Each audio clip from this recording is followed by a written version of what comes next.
5 active steps to build confidence and be yourself. Building confidence is more about belief than ability. After all, a healthy sense of belief in yourself can improve your confidence more than anything else. Honestly, belief and confidence are a lot like the chicken and the egg. They're linked, and it really doesn't matter which comes first because they're both critical for the existence of the other. When we're working to build our confidence, we must believe. In order to believe, we must have confidence that our beliefs are correct. In this presentation, we'll provide you with 5 steps to build confidence and be yourself. Draft a strong personal belief statement. This can completely change things. Your belief statement needs to concentrate on your beliefs as well as remind you of what you're capable of. You need to feel both good and empowered when you speak your belief statement out loud. Take 10 minutes to jot down some of the challenges you've faced and the themes that keep coming up in your life. Next, take 10 minutes to generate potential belief statements that claim your ability to overcome them. Now, spend 5 to 10 minutes speaking the statements you've written. Finally, choose the one that evokes positive emotion / confidence in you. Once you've established your personal belief statement, memorize it. When you frequently recite your belief statement, you lay the foundation for building long-term confidence. Practice makes perfect. The more you practice confidence, the stronger your confidence will be. You already know of things that you're good at and capable of. This can help boost your confidence, especially when it provides proof that you can do anything. When you accomplish something, it's a chance to practice confidence, and expressing that confidence out loud, whether to yourself or others, can truly transform your whole belief system. Your confidence is like a muscle. It must be strengthened. If you don't use it, you lose it. That is, if you don't strengthen your confidence, you won't stand a chance when faced with disappointment. Invite confident / competent people into your life. You reflect your environment and those you spend time with. Therefore, you need to make sure to invite confident / competent people into your life. These people will model behaviors that benefit your growth. When you watch others exhibit their confidence, even when faced with challenges, it will strengthen your belief and confidence in yourself. Their presence in your life will prove that you can be confident even when faced with struggles. Plus, it reminds you that you're not alone, which is the best feedback you'll ever find. Track your wins. Your inner critic can get aggressive and loud when self-doubt rears its ugly head. This can end up compounding into an assault on your beliefs, which can make it difficult to build your confidence. Unfortunately, it seems to be easier to remember what went wrong, but not always easy to remember what went right. However, if we keep a record of our wins, we can refer back to them as a reminder of our accomplishments, bravery, and capabilities. They will help you reconnect with and exercise your confidence muscle. Trust that there's something greater. This trust allows you to experience a deeper faith which will lead to confidence. When you trust that there's something greater and a reason for everything, you can tap into a sense of acceptance when things go crazy. This will naturally help you anchor your confidence, making it easier to get out of your comfort zone. Conclusion. In order to achieve your goals, you need to build your confidence. Unfortunately, many people experience anxiety with this process. What we believe about ourselves will have an effect on our confidence. After all, if you don't believe you can achieve something, then you won't. While this may sound really simple, it's not. If you believe in yourself and that belief is rooted in trust, there's not much that will shake your confidence. These 5 active steps will help you build confidence and be yourself. 5 tasks to help you understand your weirdness. If you really stop and think about it, there's no one that has been successful that is 100% normal. Plus, it takes guts to be weird and use it to your advantage. As a general rule, weirdos are made fun of, ignored, referred to as crazy, and are often loners. If you've ever been called weird, don't fret too much over it. The truth is, it's probably a good thing. You must learn to use your uniqueness to your advantage. You need a strong sense of confidence to let your weirdness show, because people are mean. They're going to criticize you, make fun of you, and even laugh at you.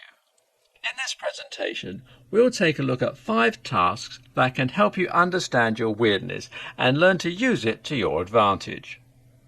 5 tasks to understand and use your weirdness. Don't confuse weird with jerk. The title of weird is not the same thing as being a jerk, therefore don't use it in that way. Be weird, but don't be rude about it. Stand up for your uniqueness. The truth is, it's hard to be weird.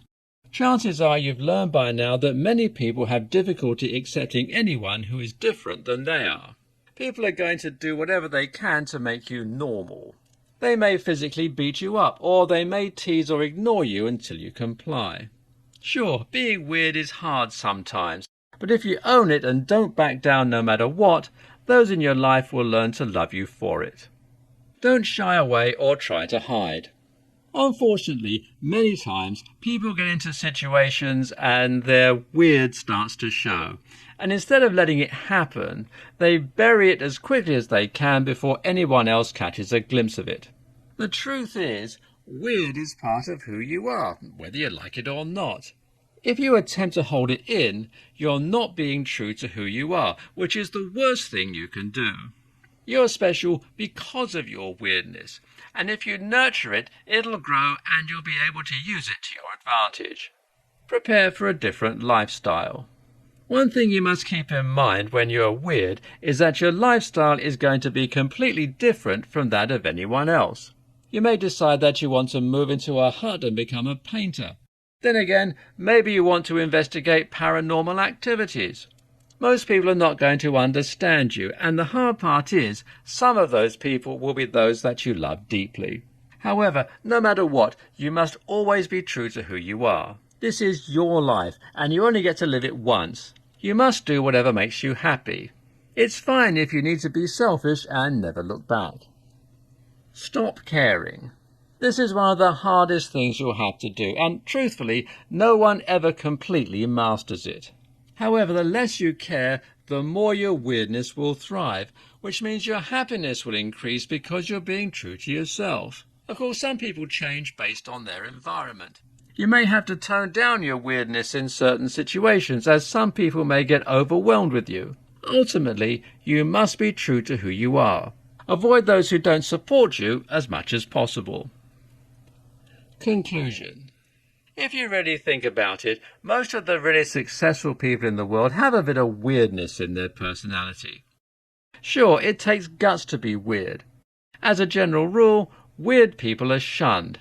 However, the truth is, you must learn how to understand your weirdness and use it to your advantage. 5 tips for getting comfortable in the uncomfortable. As humans, we believe that stress is a bad word. We do whatever we can possibly do to avoid it. However, the truth is, sometimes stress can be beneficial because it gets us out of our comfort zone, which can launch us into success. One of the worst things you can do to your career, or even to your life, is to remain too long in your comfort zone. Unfortunately, when you don't get uncomfortable, you don't grow. If you don't grow, you get stagnant, which is never a good thing. If you ever want to reach your true potential, you need to experience a bit of stress and discomfort. In this presentation, we'll give you 5 tips for getting comfortable in the uncomfortable. Remove frustration from your vocabulary. Over the past few years, one of the primary leadership buzzwords has been resiliency, which of course has different meanings for different people. However, for most people, this term means to be as strong as possible by being adaptable when things change and removing the word frustration from your vocabulary. The emotion of frustration is a man-made one that can be eliminated once you understand and acknowledge that every problem does have a solution. As a strong, resilient leader, you must learn to break down the problem into the smallest possible components to find the solution. This will help you become stronger and more resilient and eliminate frustration. Focus on short-term resolutions / small wins. The next tip for becoming comfortable with the uncomfortable is to leverage small wins and short-term resolutions. This means that you must be taking each day as it comes, focusing only on what is under your control, and then find the places where you can have small wins and only need short-term resolutions. The small wins not only build your own confidence, but can also help to build the confidence of your team. Then, as you begin to connect your short-term wins to create long-term wins, your confidence will increase and you'll become more comfortable with the uncomfortable. Follow your intuition. When you're feeling uncertain and uncomfortable, you'll only increase your discomfort if you start to overanalyze and/or overthink the situation. One of the best things to do is to trust your own intuition and feel confident that even if you do make a mistake, it'll be easy to fix. Find ways to proactively innovate. When you react to what's going on around you, the chances that you will feel uncomfortable are increased. However, you can take action by evaluating the situation and challenging the situation at hand. When you're the one that is driving the situations in your world instead of reacting to them, you'll be much more comfortable with being uncomfortable.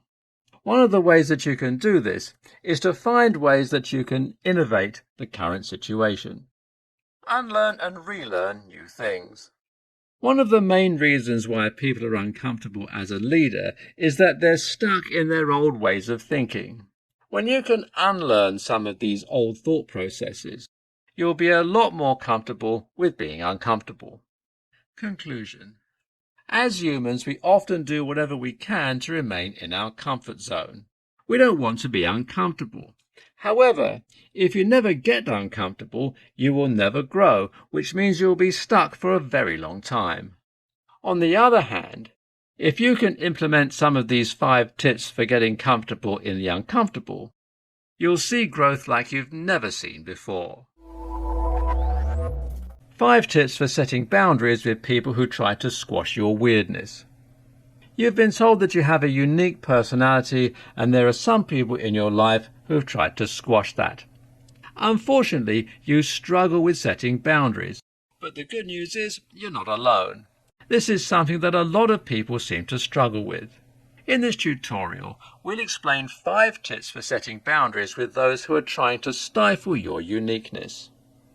There are 2 main functions of boundaries. They tell others how you want to be treated, protecting you from being mistreated. They build a healthy separation between you and others, allowing you to have your own space/privacy, as well as your own ideas, thoughts, feelings, and needs. You're free to be yourself, instead of simply an extension of someone else, or who/what someone else wants you to be. If you never experienced clear, consistent boundaries and/or expectations when you were growing up, it's probably not natural for you. You may feel like you don't deserve to ask for what you want/need. However, you can release these negative beliefs regarding boundaries. The following 5 tips will help. Be clear. Before you start establishing boundaries, you must be clear about what it is that you want and why that's important to you. This will help you explain what you need and help you maintain your stance when things get tough. If you're trying to establish a difficult boundary, it may be helpful to jot down what it is that you want and why. Some people find that writing out a script and rehearsing it decreases their anxiety. Be direct/don't apologize. When you communicate your boundaries, it's best to be direct and concise. If you try to explain, justify, or apologize for your boundaries, your message isn't as strong. Whatever you do, keep it simple and keep in mind that you have every right to ask for what you want/need. You don't need a reason. Expect resistance. When you start establishing boundaries, some people will not respond gracefully. This is usually the people that have been benefiting from your lack of boundaries. They don't want you to change. Some of them will use anger to try and manipulate you and get you to change your mind. Others just need some time to adjust to the new you. One of the reasons people don't set boundaries is because they want to avoid conflict or upset anyone. When people don't like the boundaries you're trying to establish, it's easy to revert back to your former passivity. However, even if your boundaries do provoke resistance or anger, you should never not set them. You just need to take steps to protect yourself. When people fight against your boundaries, it only confirms that they're needed. It's an ongoing process. If you've got any experience with children, you know that you've got to set rules repeatedly and be clear with them about what you expect. The same thing needs to be done when setting boundaries with adults. You can't just set it and forget it. You'll likely need to set the same boundary over and over with the same person. Then, as needs change, you may need to establish different boundaries. They are for your well-being. You should never use boundaries to control / punish others. Boundaries should be used as a form of self-face, something you do for your personal well-being. They help you avoid being taken advantage of, being overworked, physical / emotional abuse or harm, overcommitting yourself, or feeling overwhelmed. Conclusion. You've got a very unique personality, but unfortunately there are people in your life that will try to squash that. However, you must keep in mind that you matter. Your feelings, dreams, needs and ideas are all important. You can establish parameters of how people are allowed to treat you. These 5 tips can help you set boundaries with people who try to squash your uniqueness. 5 ways to stop looking for approval from other people. We all seek validation and approval from others. It's part of the human condition. This is perfectly acceptable to do occasionally. However, at some point it becomes habit, and this is when it's time to take a step back and realize that you don't have to have the approval of others to feel good about yourself and your achievements. In this tutorial, we're going to explain 5 ways that you can stop looking for approval from other people. Why do we seek approval? The truth is, confidence comes from validation. If we don't trust ourselves, we turn to others to find that approval. We trust the opinion of others more than we trust our own. We believe their opinion of us holds greater validity because we don't believe in ourselves or our own perspective. However, there is some good news. You can turn this around and learn to build stronger trust / confidence in yourself. 5 ways to stop seeking the approval of others. The good news is it's possible to flip the script and learn to build stronger trust and confidence in ourselves. These 5 tips will help. Replace your inner critic. According to the experts, we are our own worst critic. When we're critical with ourselves, it undermines our confidence. Therefore, when you have these critical thoughts, try to catch them, either by meditating or journaling, and pay attention to how they make you feel. Acknowledge them, but counter them by reminding yourself that you are valuable and capable. Invite nice people into your circle. When you're surrounded by people that don't have your back, we begin to crave validation. People who judge you or ignore your text messages leave you feeling insecure and craving approval. Therefore, you need at least one person in your circle that will hype you up. This can be a friend or mentor or someone that inspires you in some way. You need to hear these voices that remind you that you are important to the world. Check your beliefs. While it's perfectly acceptable to collaborate with others, you don't want to be persuaded by what they say because you may not believe in your own voice. When you check the accuracy of your belief, you realize that your story isn't stable, and you'll consider others' beliefs. Don't forget to practice. When you're not 100% proficient at something, you feel the need to check with others to make sure you're doing it right. While there's absolutely nothing wrong with checking in with others, the best way to improve your own confidence is by practicing it yourself because, after all, confidence comes with competence. The more you practice, the greater your confidence, and the less likely you are to look for approval from others. Try to understand why you seek approval. When you understand why it is that you're seeking approval, it's easier to overcome this behavior.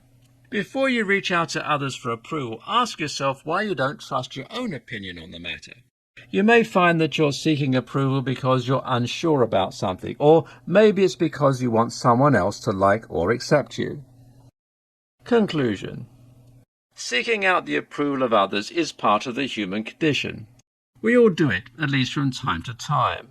There are several reasons why we might be doing this. The primary one being that we don't have the confidence in ourselves. However, with these 5 tips, you can learn to stop trying to look for approval from others and live your best life. 7 tips for using social media as a weirdo. If you're running a business/brand page on social media and you're concerned about its growth, stop worrying. There are billions of people who are active on social media, which means this is the best place to increase awareness and exposure of your brand or business, as long as you're using proper social media strategies. In this tutorial, we'll explain 7 tips for using social media as a weirdo to increase awareness and exposure of your brand.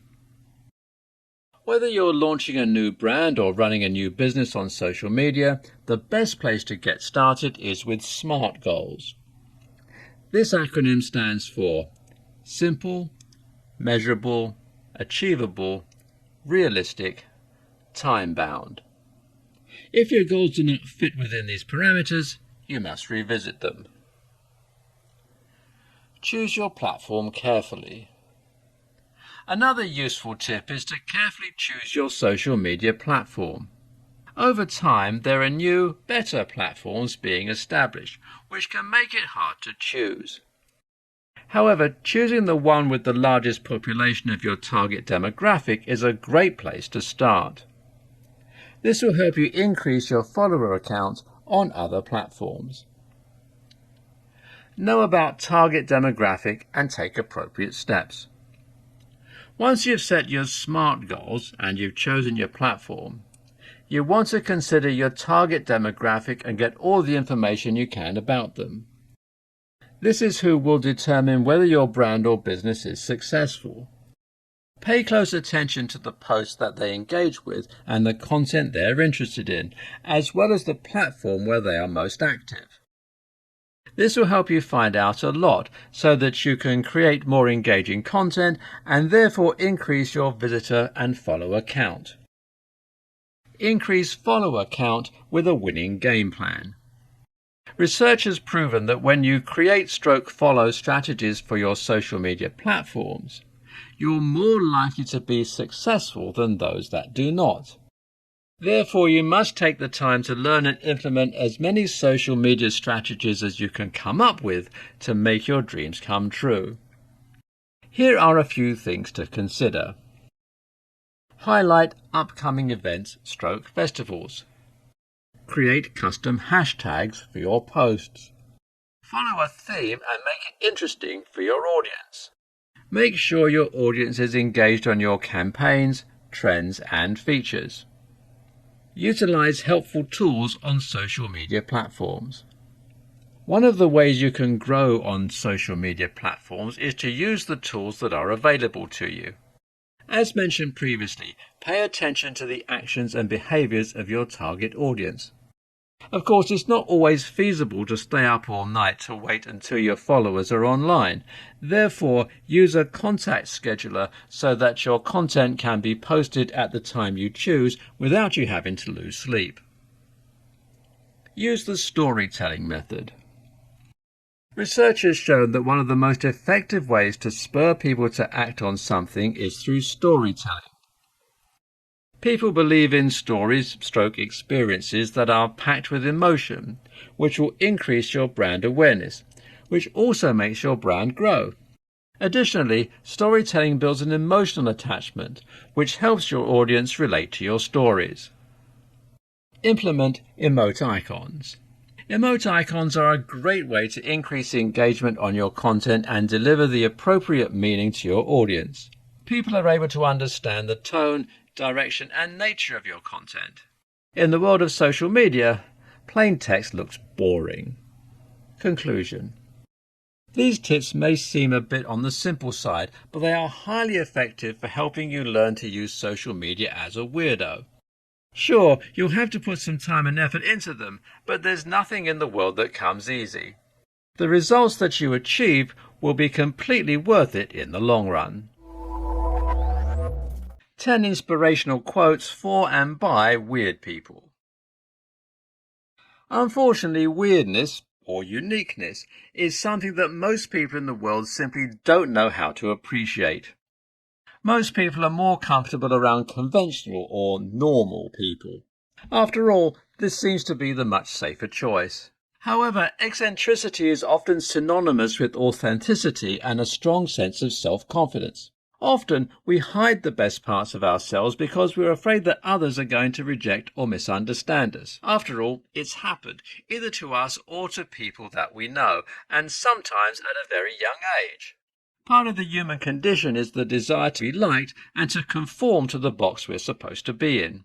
At some point, there comes a time when we realize that we don't want people to like us for something or someone we're not. This is the point where you learn to embrace your weirdness and learn to appreciate your unique self, flaws and all. In this presentation, we'll provide you with 10 inspiration quotes for and by weird people that will encourage you to be yourself, no matter how weird you may seem to others. In nature, nothing is perfect. Trees can be contorted, bent in weird ways, and they're still beautiful. Alice Walker. Be weird, be random, be who you are, because you never know who would love the person you hide. Unknown. There's no such thing as a weird human being. It's just that some people require more understanding than others. Tom Robbins. I'd rather be weird and happy than normal and miserable. Suzanne Colasanti. I don't see myself as weird. I just see myself as honest. Tori Amos. I like weird people. The black sheep, the odd ducks, the rejects, the eccentrics, the loners, the lost and forgotten. More often than not, these people have the most beautiful souls. Unknown.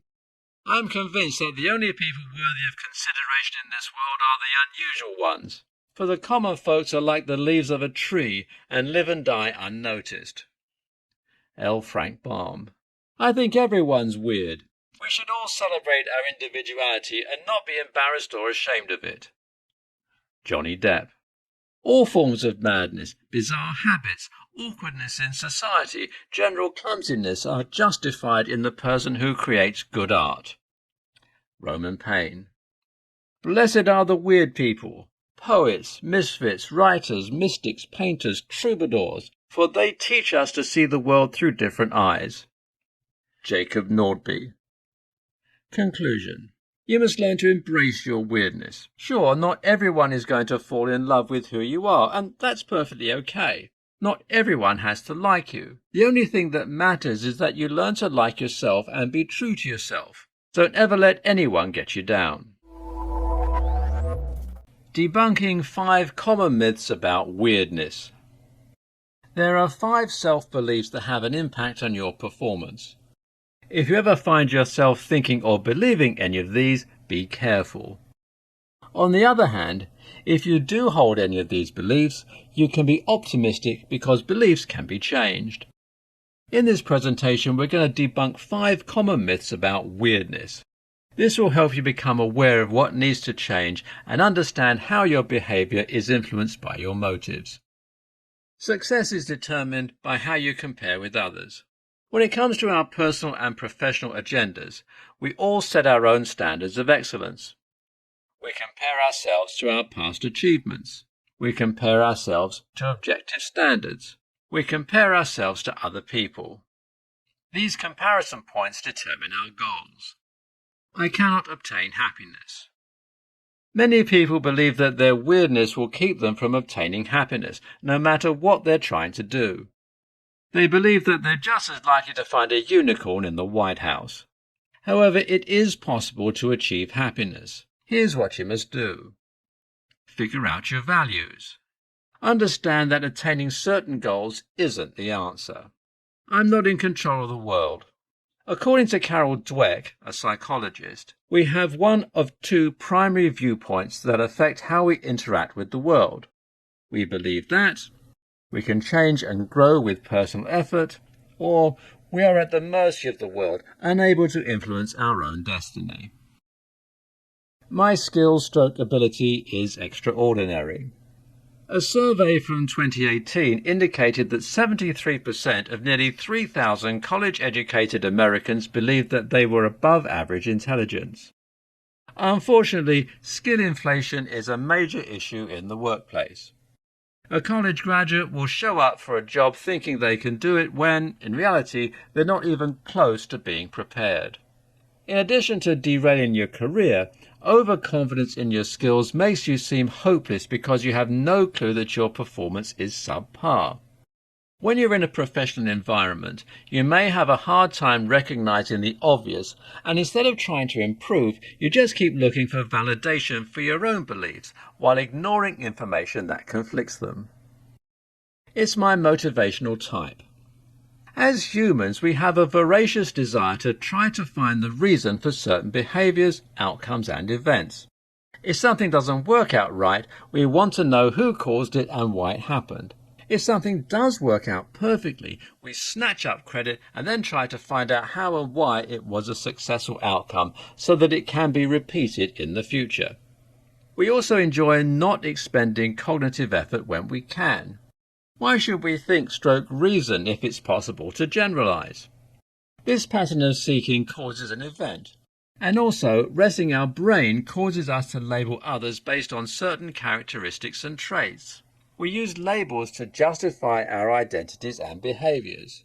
Labeling ourselves and others becomes an issue that leads to inaccurately branding others for several reasons. For example, though some consultants / authors would like you to believe it, there is actually no such thing as fixed motivation. Though you might exhibit some dominant motivations, your behaviors actually change with the situation. When we generalize, we assume that everyone that falls under that certain label have the same motivations. They really don't. Sometimes a person is labeled and they act the way they are labeled because that's what they think is expected. Conclusion. If you find that you have any of these weird thoughts or behaviors, don't stress too much over it. The truth is, when you become aware of it and decide that you want to change, you'll be able to. Hopefully, this has helped you to debunk 5 common myths about weirdness. How to foster creativity, one day at a time. Looking back through human history, you can see that value has been placed on creativity. Some have even referred to it as the skill of the future. Perhaps this is because creativity helps individuals adapt to uncertainties and solve issues as they come up. Some research suggests that creativity is a more accurate predictor of extended lifespan than intelligence or openness to experience. In this tutorial, we'll teach you how to foster creativity one day at a time. Steps to fostering creativity daily. Here are 8 steps to fostering creativity in your daily life. Make a plan. The very first step to fostering creativity is to work on your craft. While this may seem obvious, the truth is many of us forget that in order to be successful, we must work hard and practice. We can't just sit still doing the same thing every day and expect to see improvement. In order to grow, we must consistently water our soil. One way to do this is to make a plan. Set aside time on a daily basis to work on specific things. Additionally, set goals for yourself. Creating a plan instills commitment. Giving yourself deadlines helps you to manage and track your progress. Most of all, this will keep you accountable. Carry a journal. In some cases, you may feel like you're running around with no time to foster your creativity. However, don't let this limit you. Keep a journal with you at all times. This way, you can pull it out and jot down ideas as they come up. This will help you spark your creativity when you have time to work on it. Establish a notes section on your phone or computer. If you're like most people, you use your phone and/or your computer to check your messages, answer emails, check social media, interact with clients, surf the internet, and more. One of the best and most convenient ways to record your ideas is to use a notes app on your phone or computer. Unplug. Instead of mindlessly surfing the internet, binge watching a favorite show on Netflix, or scrolling through social media, spend that time being creative. If you'll use this time 1 to 2 days a week, you'll find that you actually do have more time to be creative. Work on something different. Sometimes you may get stuck in a rut, and the best way to get out of that rut is to find something new and different to work on. When you set aside time to pursue something different than your normal creative activities, you may surprise yourself, open up new ideas or processes, and maybe even feel more inspired to get back to what you're familiar with. Wake up early. Believe it or not, waking up just 30 minutes early can change your entire day. This will actually help you have way more time than you usually do. Plus, you'll begin the day by getting your creative work taken care of. This helps eliminate any stress you have trying to get it done at the end of the day when you're exhausted or uninspired. Taking care of creative work early in the day will help you start in a more positive way. When you make waking up early part of your routine, creativity will feel like a normal part of the day instead of an obligation. Create an inspirational space. If you find something that inspires you, email the link to yourself or pin it to your Pinterest board or bookmark it. This will ensure that you don't forget about it and you can find it again in the future. Plus, it will give you a list of inspirational content in the future when you find yourself stuck. Embrace the mess. The truth is, everything you create is not going to be a headline-worthy piece. However, don't let this get you down. The important thing is practice, not perfection. Embrace the mess and understand that success is an ongoing process. Enjoy the process, even the mistakes, and let yourself grow. Conclusion. There has always been value placed on creativity. However, in our day-to-day lives, we often get busy and forget to take time to be creative. These tips can help you foster creativity on a daily basis. Weird people lead people. One of the biggest things that leaders struggle with is learning to embrace their weirdness. But if you don't learn how to do this, you're going to miss out on one of the easiest ways to strengthen your team and create a wonderful company culture. When you're trying to build weirdness into your team, the ultimate goal is to develop a company that's 100% authentic. When you are a leader, there are many benefits of letting your weirdness show around your employees. In this presentation, we'll explain some of the benefits of weird people leading people. 3 benefits of being a weird leader. Many people believe that as a leader, they have to display professionalism at all times. But the truth is, it's perfectly acceptable and even encouraged to be weird. Here are 3 benefits. You encourage employees to be themselves. When you're building your team, you may find that some of your new hires are nervous about meeting everyone. The best way to get them to open up is to share an embarrassing story about yourself during a company-wide meeting. This will make them laugh, which will help them relax and let their guard down. When they see that their leader is down to earth, they are more likely to be themselves. Unfortunately, many times leaders believe they must be stern and display themselves as the picture of perfection 24 hours a day, 7 days a week. They believe that this is the best way to get respect.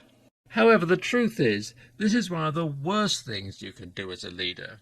You must be able to be honest with your team about your weaknesses, because this is the best way to improve your own credibility and get them to respect you. There's no one that wants to work for a leader that seems fake. After all, you wouldn't want your employees to be fake, would you? If you embrace your weirdness and start being open about it around your employees, they will too. Before you know it, everyone will be acting like themselves, and the office environment will be much more fun. The company will become innovative. You know that it can be difficult to get all of your team members to where they can speak up when they have an idea. However, sometimes that's where the best ideas come from. And if you, as the leader, will start to voice some unconventional ideas in company meetings, you may find that everyone else will start to chime in with their own ideas. In some cases, you may find that it's fun to throw out an idea that you know the team is going to veto.